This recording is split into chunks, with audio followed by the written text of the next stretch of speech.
Hope everyone's having a great morning. I am coming on with another ease and flow message about the unfolding of your life, trusting the unfolding of your life, trusting the unfolding of your life. What do I mean by that? What does that mean, Rebecca? And how does that equate to ease and flow? In conversations this week, some of the conversations got centered around discerning the difference between how we view circumstances in our lives versus how God views situations in our lives. So when it comes to us, when we're in situations that we deem as bad, when we are in situations that you deem as hard, ugly, difficult, heartbreaking, and even when things get so bad that it feels like it's getting to the breaking point for you, please understand that those moments are some of the most powerful moments that God is at work in your life. OLXK says, trusting the unfolding and not overthinking. That part. God is at work in the midst of the situations that we deem as the ugliest and hardest places in our lives. And it's so important for us to trust God and lean on God when things are super difficult. As a matter of fact, when it feels like all hell is breaking loose in your life, is when you are closest to breakthrough. I'm going to say it one more time.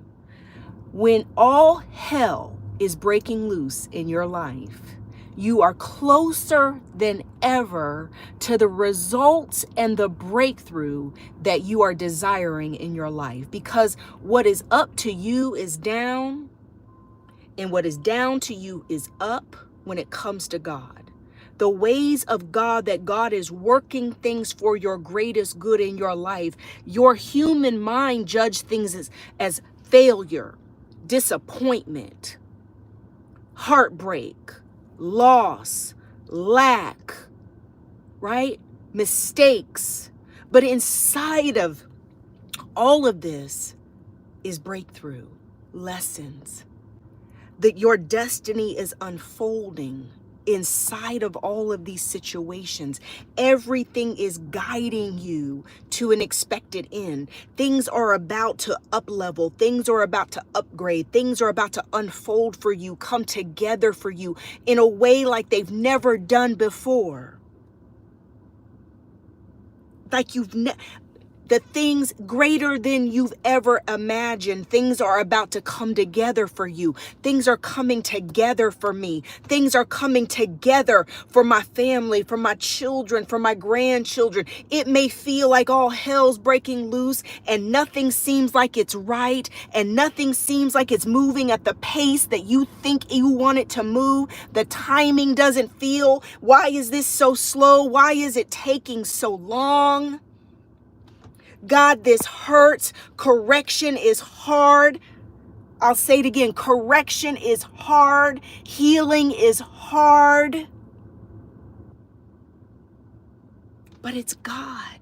Don't you stop and doubt for a second that the process you're going through is not God ordained for all the prayers and the intentions that you have set for what you want in your life. It is working its way out inside of these circumstances and situations.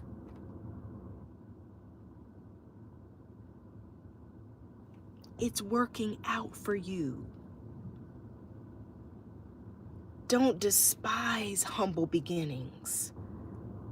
Don't judge your situation with a carnal eye. Don't listen to the people around you who are counting you out. Don't you dare fall victim to the doubts and fears of this moment, God is literally setting you up.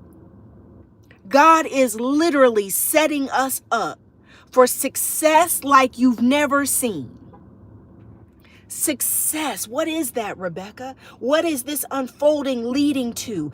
Breakthrough. What does that look like? Peace of mind. Can I tell you guys that some of you underestimate peace of mind? You're so focused on relationships, money, friendships, the business, the career. You're so focused on this outward success that you don't realize that God is having to work some things out inside of you for internal success.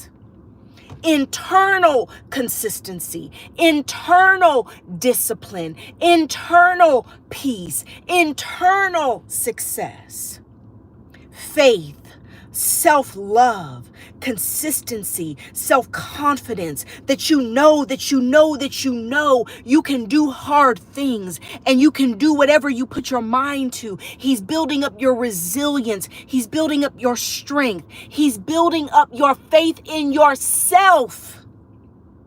It's not enough to just have faith in God. You have got to have faith in yourself. You got to know that you can do it. You got to know that you know how to take a licking and keep on ticking. You got to know that you can get up today and it's a new day and you have all the strength, that the grace and the humility and the love, but also the power that is inside of you. Today is a new day and you can make up your mind that God is working everything out for my greatest good. I don't care what these circumstances look like. God is working this out for my greatest good right now, in the midst of the storm, in the midst of the pain, in the midst of the weeping, in the midst of the grief, in the midst of the loss, in the midst of confusion and not understanding why things are going this way. God is working this thing out. If you want something you've never had and you want to go somewhere you've never been, God has got to take you through some circumstances you haven't seen. You won't change. We have to change if we want change. We have to change, and you can't resist it. Stop resisting what God is showing you. Stop resisting the unfolding and the revelation and the awareness of what God is doing in this season. Don't resist it. Lean into it. Lean into it a little more, and then lean into it again and say, God, I hear you. This is some hard truths. Oh, I don't want to accept this. This is so hard to accept that I have this deeper, unhealed area in my life. This is so hard to receive. God, I see what you're showing me about these people. I see what you're showing me about myself. I see what you're showing me about my family. I see what you're showing me about my father. I see what you're showing me about my ways and my stinking thinking. I see what you're showing me about myself and about others, but this is hard truths. God, this is a jagged little pill for me to swallow. This change you're requesting of me, I can't do it without you. This is so difficult. I never thought I'd be challenged in this way. Have you ever had a moment where God reveals some things about yourself that you no need to change, but you didn't even know that about you?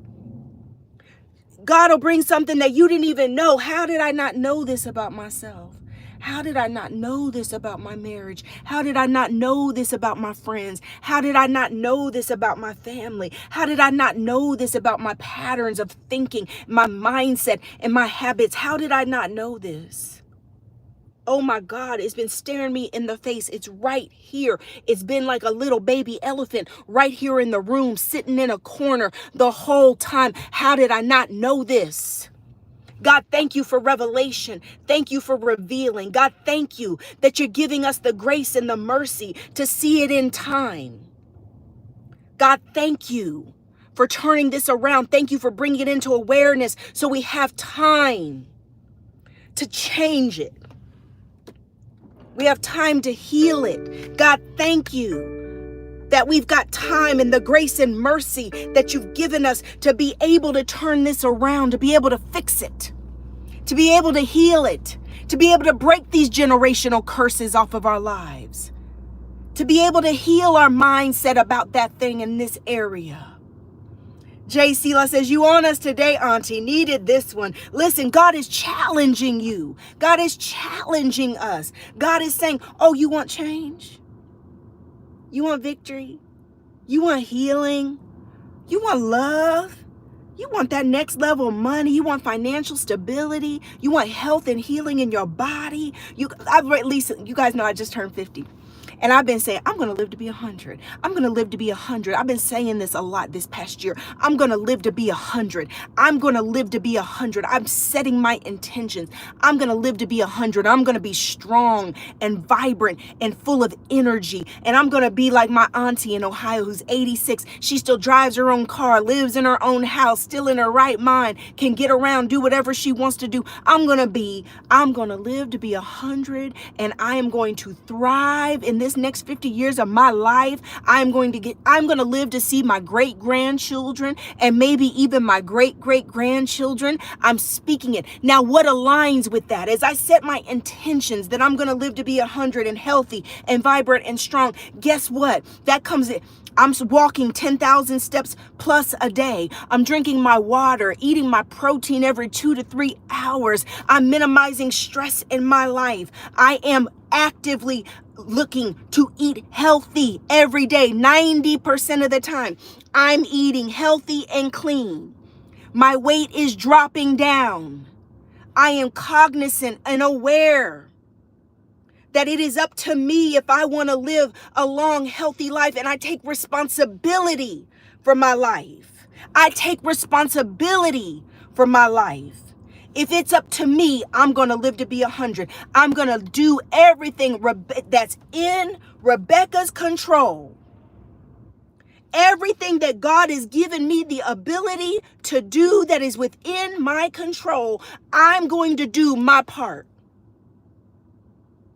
I'm going to do my part. Whatever is in my square, within my realm of control and influence for me to be healthy and strong and live a long, healthy, abundant life, I'm going to make sure I'm doing what I need to do because it's a priority to me. Who am I talking to? You saying that you want your money to change, but you are resisting all of the change that is required for you to become a saver and an investor, and you don't want to budget, and you don't want to be frugal, and you say, oh, I want to fix my credit, but you ain't doing nothing about it. You doing the same stinking thinking things you've been doing that got you into the debt, that got you underwater to begin with. So how is it going to change? Oh, wait. Are you subconsciously passive and having a victim mentality and waiting for a miracle? Are you saying, oh, I'm just going to win the lottery. I'm going to get an inheritance out of the blue.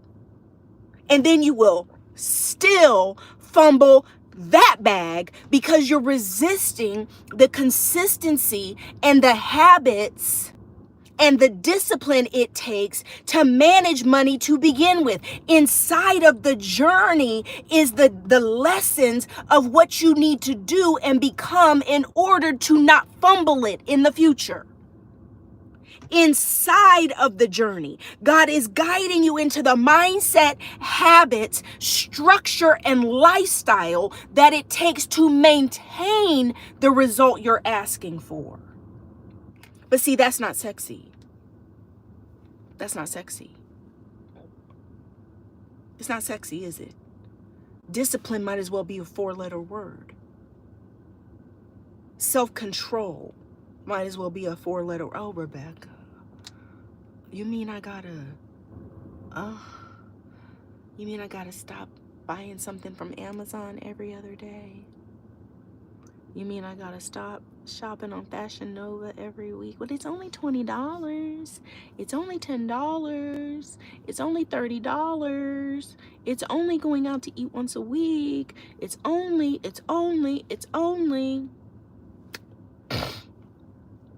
Who am I talking to? Oh, I'll exercise tomorrow. Or I'll cook the healthy food tomorrow.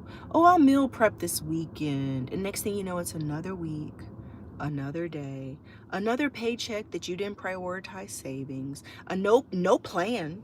Let's talk about plan. J. Sela says, God has been leading me to get to the root and expose it and heal it. We can't live in denial.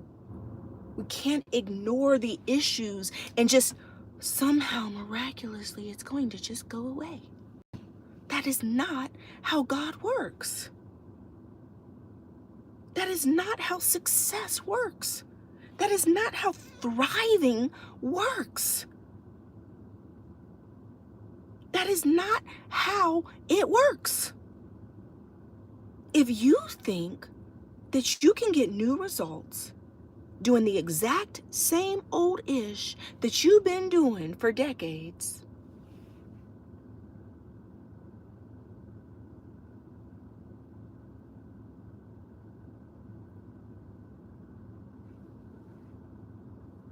who am I talking to?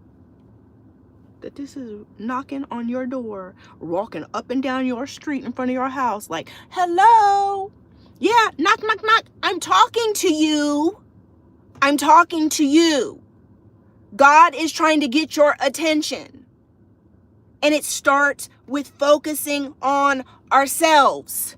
Not the husband, not your sister, not your friend, not your wife, not what your mama and them did, not what your daddy and them did, not what you inherited, not what you were born into. Who am I talking to? I don't care what you were born into. Those of you who've been following me for years, I have done videos and been so transparent about the BS I was born into. You can sit all day long and talk about, well, I didn't know and I didn't learn and they didn't teach me and there was abuse and this and this and that. And you can sit and play Vicky the victim, passive Patrick all day long. But is it going to change your life? Is it going to change? And it's not to say, yes, take a moment to grieve. Take a moment to feel sorry for yourself. Take a moment that you didn't have a great mama. Take a moment you didn't have a great daddy. Take a moment you didn't have no mommy and daddy. Take a moment. But as soon as that moment is done, it doesn't change the circumstances of your life that you're going to have to get up and you're going to have to make it happen and be about it.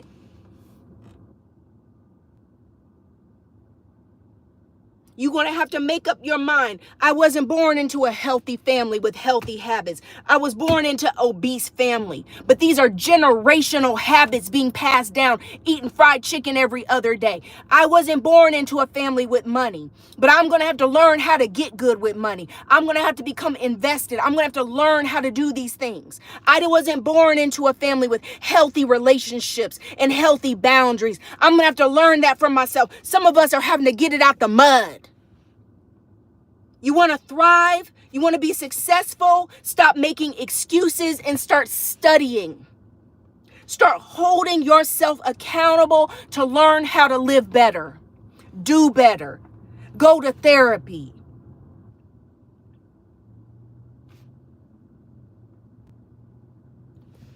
I grew up with a mattress on the floor with government cheese and powdered milk. My parents didn't come into their next level of income until I was in high school and going into college, when they both had decent jobs, got a little older, and our lives began to change. I didn't even know we were poor until I got friends in middle school and went to my friends' houses, and they had bedroom sets and these pretty things in their house, and I didn't have that. Remember that government cheese that wouldn't melt? My mom would take powdered milk and mix it with the water and then cut it with full milk, whole milk, real milk, so that it wouldn't taste horrible, so that me and my sister wouldn't realize it was powdered milk.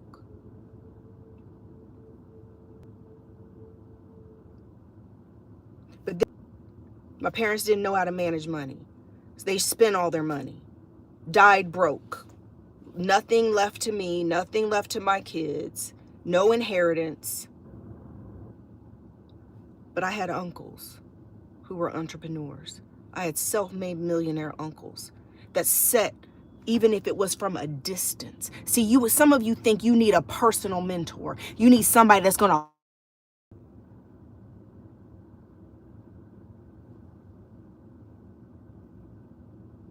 Some of you think that you need somebody right there with you.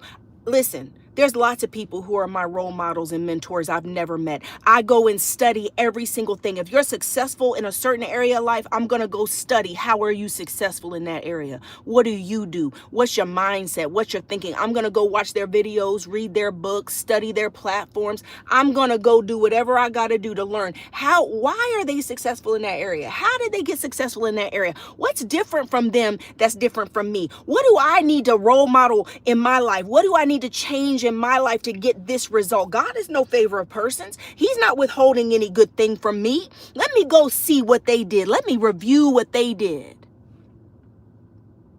My uncles from a distance set an example for me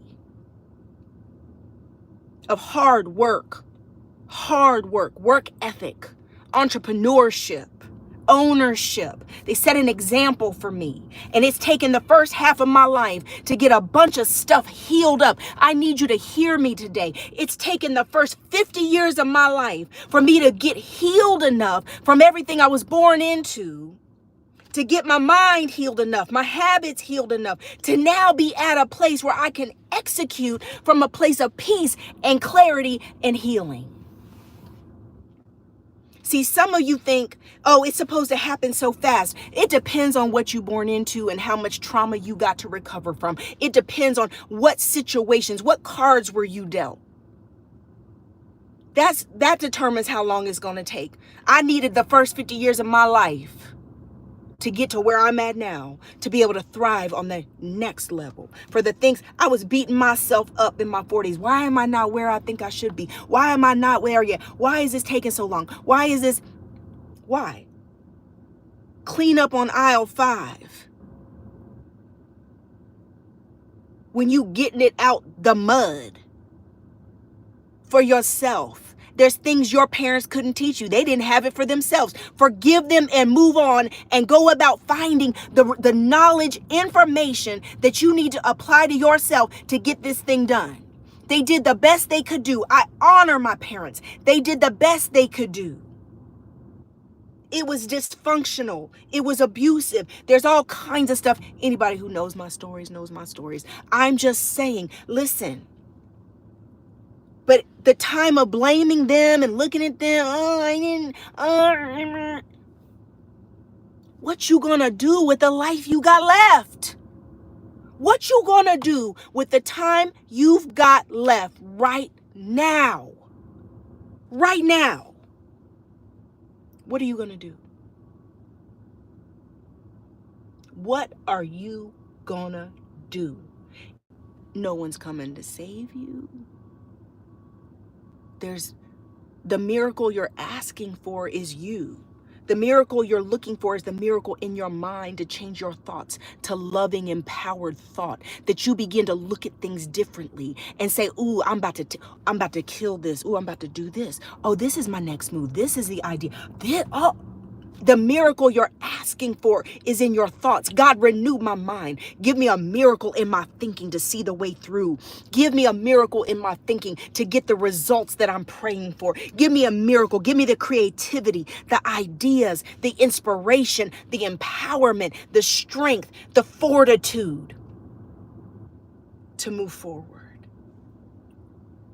All right, guys, I love you. It's my birthday weekend. We're about to have a party with the CEO Sister Circles and some of my friends flying in. I'm so excited. I'm so grateful. So grateful. I'm about to pick up my friend from the airport now. Pray for us this weekend. We're going to have a blast. I love you guys so much. Love you, love you, love you. So grateful for each and every one of you. Thank you, Patricia. Thank you. Happy birthday. Thank you, sweetheart. I love you guys. Mwah. Blessings and abundance. I'll see you guys back for some more videos. I'll talk to you guys soon. Bye-bye.